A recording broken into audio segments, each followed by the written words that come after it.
Hello, gorgeous. Hey, how are you? I'm good. There's an echo. Can you turn your volume down? Yes. Hello, can you hear me?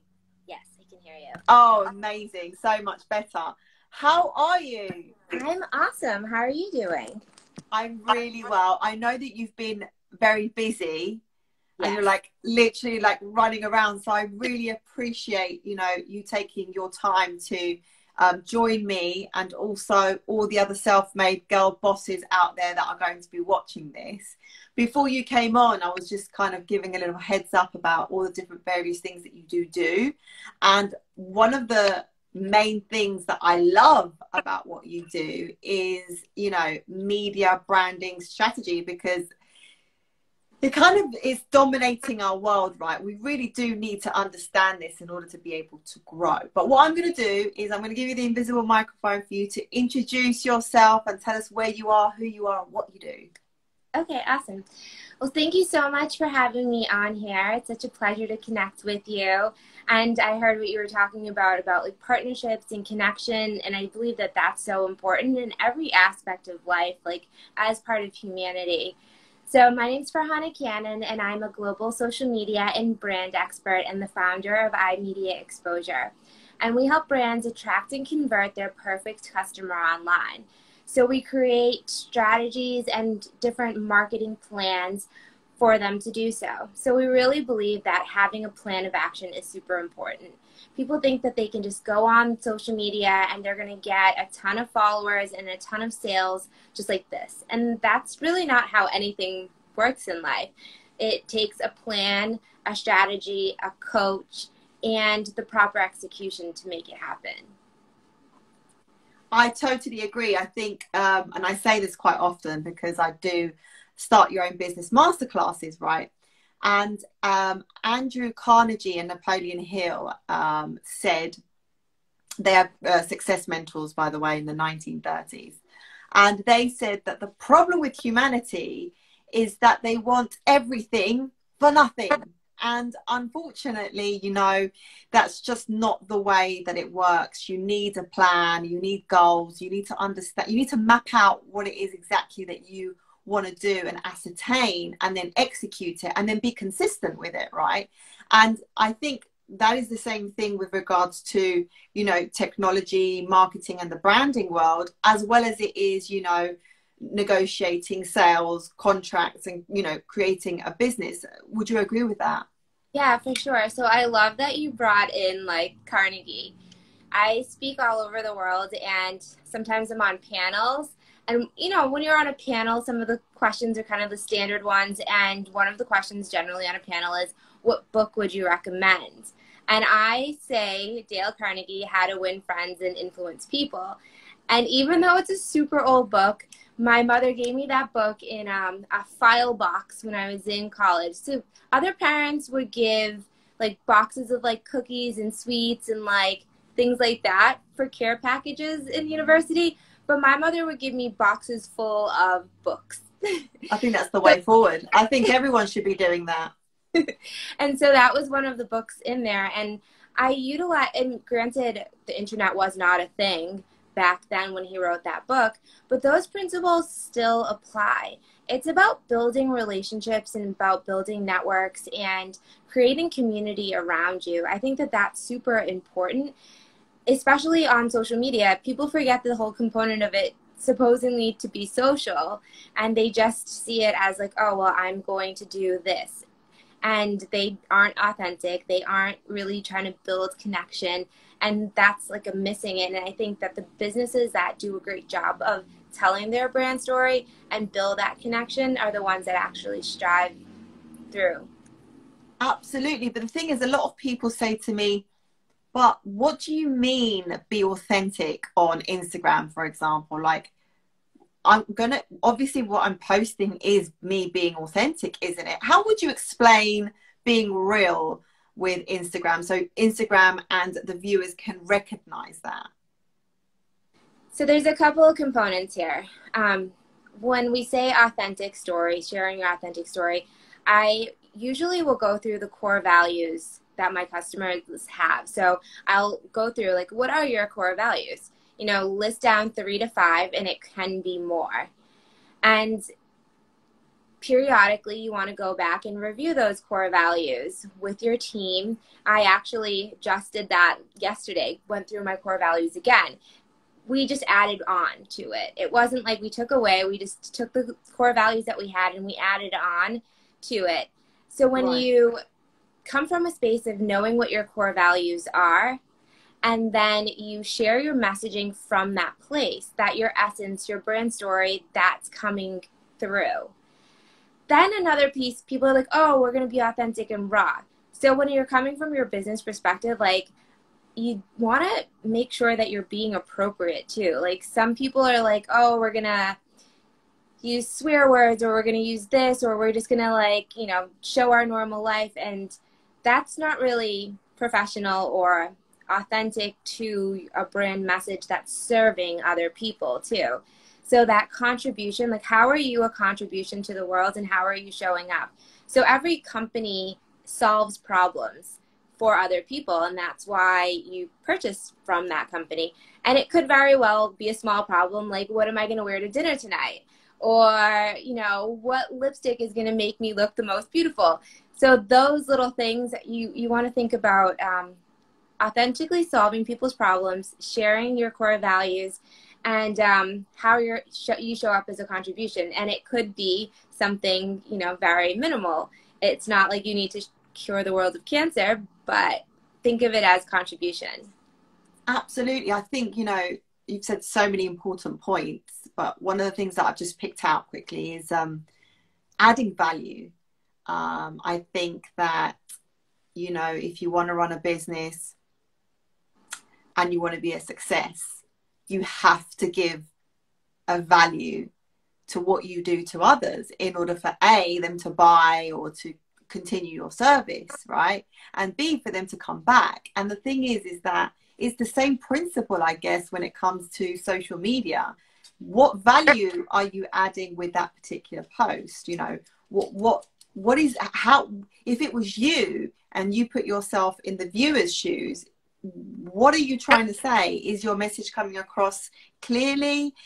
You know, what are you writing underneath your post, for example? What about hashtags? Are those important? I think hashtags are important because it is a way for people to find you. I generally suggest doing 30 hashtags and varying them at times.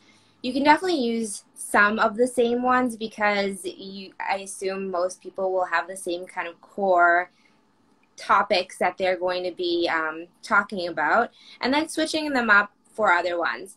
You know, quirky holidays, those are good to use those kind of hashtags too, like hashtag National Hot Fudge Sundae Day, or, like, you know, those kind of things are cute. So when they're quite specific. Yeah, so those things are cute and they're specific for the time as well. Like, you know, hashtag Merry Christmas, hashtag, you know, Merry Xmas, like whatever it is, like being very specific for the holidays that are going on and being specific for your brand, and then searching brands or people on Instagram that are using, or Twitter too, that are using those hashtags. So hashtags are important from that sense of being findable. But I think also, too, what you were saying, the copy, like what you're writing, what the messaging is, you know, we mix it up. So we give, like, inspirational quotes. We'll give tips on how to do effective marketing in the different aspects. We'll do, you know, like, get it together, like, let's go after it kind of quotes. We tell our story, too, like how we're feeling, what's going on. Our brand in particular is very, like, talkative and social and one-on-one personal. We're not very, like, professional from the sense of, like, being very factual in a stern manner. Whereas so some brands are more, like, corporate and their message is very succinct. Like, we're like, oh, let's have a conversation. Like, hey, girl. Which is so great, because the thing is, that's warm and people will feel instantly comfortable and trusting, you know, with yourself and your team and your service, which is lovely, because you're building a rapport much faster than being quite mechanical and cold, I would say. But you said something there. You said you can bury hashtags. What does that mean? Does that mean that you don't have to post them immediately with your actual post, and that you can then comment after on your same post and then hide it there? So you can do that. Generally what we'll do is use some spacing in between the copy and Yeah, the I do hashtag. that. But also too, you can go back in and use hashtags. So a lot of people use that as a strategy. I'm not quite sure if that actually Yeah. is thing, but you can comment, and you don't, if you do that strategy, some people think that they can do it like days after, and it generally does not spike that post. If you do that comment, you want to do it soon after, so within like an hour or two after, because that post will be relevant. I don't necessarily think that that's the best strategy, but people do that sometimes. Yeah, I share the same feeling as you do on that. I don't think it works 100%, but it can work if you do it straight away, like you said, not wait a few days and then think that it's going to boost up that post again. I think once that post is way up there with the clouds, then it's hard to be able to like bring it back and resuscitate it, shall we say. Yeah. What would you say? I mean, you must have clients that experience this, but trolling and, you know, negative comments, and, you know, there's always, you know, the smart one that decides to leave a post because they're having a bad day or just genuinely trying to be evil. What would you say about that? Because that is part of social media as well, and you've got to take the good with the bad, right? And understand how to turn the bad into good. So generally, I'm lucky to not have any brands that I work with that have like somebody being like really mean. So that is a benefit. I definitely have restaurant clients, and, you know, somebody has something to say, and, you know, there are always ups and downs in that whole platform. Your food comes out the wrong order, whatever. You know, there's lots of variables in that kind of space. And celebrities as well get it a lot, and influencers. I think the bigger your audience is, the more susceptible you are to getting a little bit of negativity. Yeah. The people that are doing the spammy comments, I'll just delete them. Like if it's like, oh, you know, buy this thing, or like day trade, like super spammy, I just delete them. I don't necessarily block those people, because I'm like, oh, well, they're kind of boosting our algorithm of posting on our wall. So, okay, fine. It's not relevant to our customer base, or usually to the post at all. So I'll just delete those. I won't block those people. If somebody's saying super nasty things, then I'll block them, because I just don't want negativity in the space. Some people keep them because they're like, well, at least they're commenting. I just don't particularly care for that kind of stuff. Like even people saying negative things to each other. So debating something and they're being really nasty. I had a situation where two people were being nasty on a post to each other. And I just said, you know, we only want positive energy here, and you guys are being a little too nasty to each other. I said it in a more graceful manner at the time. And I said, I'm going to delete these comments.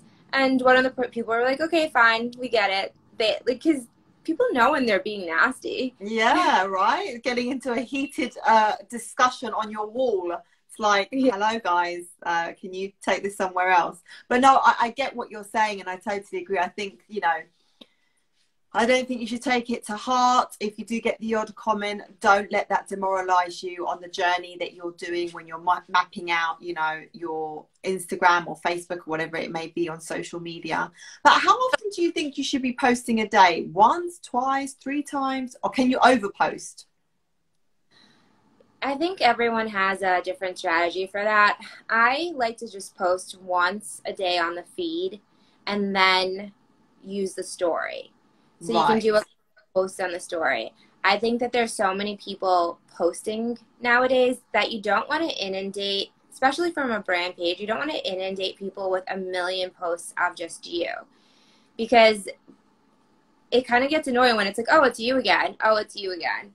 Exactly. So I generally try to just do one a day for the feed, and then the story is a perfect opportunity. If there is something going on, say that there's an event or a product launch or something, you can do like literally 10 stories. And I don't think that having lots of stories is annoying to people, but having lots of feed posts seems to be annoying. I mean, I know for me personally, I know from like what other people said. And then too, I like to really highly curate my feeds so that they match with color and style, what's going on in the world, what product launches, what the clients are doing. So when you're really highly curating that stuff, it takes a lot of time and energy to do that. And if you're posting like 2 to 3 times a day, that's even more time and energy. And I don't think it's as efficient. I think it takes away from what you're doing. Absolutely. You know, with Insta stories, I do find though that if I see too many little white dashes at the top and I haven't been on their profile and there's like 100 Insta story posts, I'm going to be like, oh no, I can't watch all of these. This is going to take too long. And I do find myself flicking through certain people's stories just to try and get through the backlog and go on to the next one. I don't know. It's a weird thing that I do. I do that. I think that's a thing because you get overwhelmed. It's like, oh my God, like I wanted to see what you're doing, but you're doing too much now. So it's like, I'm good. I think everything in moderation. Absolutely. Your Insta stories, you should be able to post so much more than obviously the 1 or 2 posts a day on your actual Instagram wall feed. But don't overdo it as well. Everything in moderation, always. In everything, really, that goes for in life, I would say. But did you say that you are also a business coach? I am. So I help people in various ways. So we do coaching. I have a digital course. So my digital course is step by step. It's an 8 series with some worksheets that will help people go through and create their marketing plan and strategy. So there's examples, there's the workbook to kind of create this, as well as showing people and teaching people how to do it. So I have that digital course. I also do coaching where we'll do one-on-one coaching and I'll talk people through that planning creation. Then I have another program where I'm actually creating their marketing plan with them. So we do a lot of the research and then we're working with them to create the plan, come up with product offerings, their sales and marketing funnel, all of that, their branding. And then we do done for you. So the clients that are like, okay, so we don't want to do any of the doing because we're already too busy and we're not marketing experts and we're not trying to be marketing experts.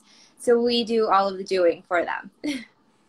And how do you, because I have multiple businesses and I do find that I struggle sometimes keeping on top with the social media of all of my Instagrams. And I was actually thinking to myself, is there someone that, you know, can do that for you and doesn't just go and buy followers or likes, because obviously that will damage, you know, what it is that you're trying to do with the platform. And I do know that there have been a few people that I know that have been stung with that. So how would you go about, you know, handling that? So it depends on what somebody wants. We curate people's feeds and we also do manual engagement because I think that that is, you know, the right way to do it. So I'm sure Sarah on our team found you and started chatting with you. So it was a real person and she was specifically looking for people just like you to like connect with. And so we do that for our clients. We really think about who the perfect person is, whether it be a partnership, a collaboration, or a client. And then we go and actually find those people and start a conversation. And a real human does it that's actually caring. So it's actually like a real sales team. And we're not just doing it for sales. We want the connections and to build our network and our community and our referral partners and stuff like that. And so that's what we do for our clients as well. Because, you know, if you think about it, back in the day, people would get on the phone and say, hey, like, this is who we are. This is, you know, whatever. So now we can do that online. And it's so much easier because on a phone, you don't see that person, you know nothing about them. But when somebody approaches you from Instagram, you see what they're about. You see the things that they're interested in, what they're talking about, so you get to know a little bit more about that person, and it's kind of easier than a cold call because you've already checked through and said, oh, this person looks cool, oh, we have the same vibe, or, you know, I think that this person likes X, Y, and Z. So that's really important when you do want to grow your following, is to do that manual engagement. And if you are running multiple businesses, you don't have time to sit there for hours a day and go in and finding those people and having those conversations and chatting. It really can get very overwhelming, and the level of anxiety can increase in bucket forms sometimes, because you're just like, I've got so many, you know, social medias platforms, and I need to ensure that I'm posting and that I'm Insta storying and I'm going live. And, you know, for many people that can be so overwhelming that they actually think, you know what, this isn't for me, I can't do it. And I think that's the issue, why people sometimes get stuck in being able to grow their follower range. Right now, I've also had many girls say to me, how do you go about selling a course or a membership or a book, for example, if I haven't got, you know, a great amount of followers? Do you have to first ensure that you build your platform, or are there tricks that you can do to get yourself exposed? Well, everyone has to start off somewhere. So you're not going to start off with a ton of followers. And if you did have a ton of followers, then you probably wouldn't ask, how do I sell my course? Because people would already know you and be open to what you're selling. I say to have a call to action to offer somebody a freebie. So something to get them in your email campaign, your email drip campaign.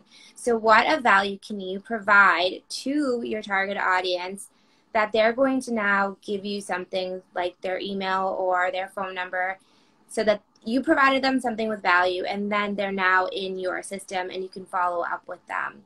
That's the missing piece a lot of people don't have, that email drip campaign and that opt-in to have somebody go somewhere else.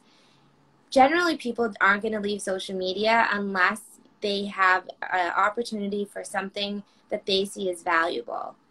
So when you have that piece of valuable content, maybe it's an ebook, maybe it is a free course, maybe it's a live and you are sharing some great tips and then inviting them to something else. So it's about creating free opt-ins for them to sell your product.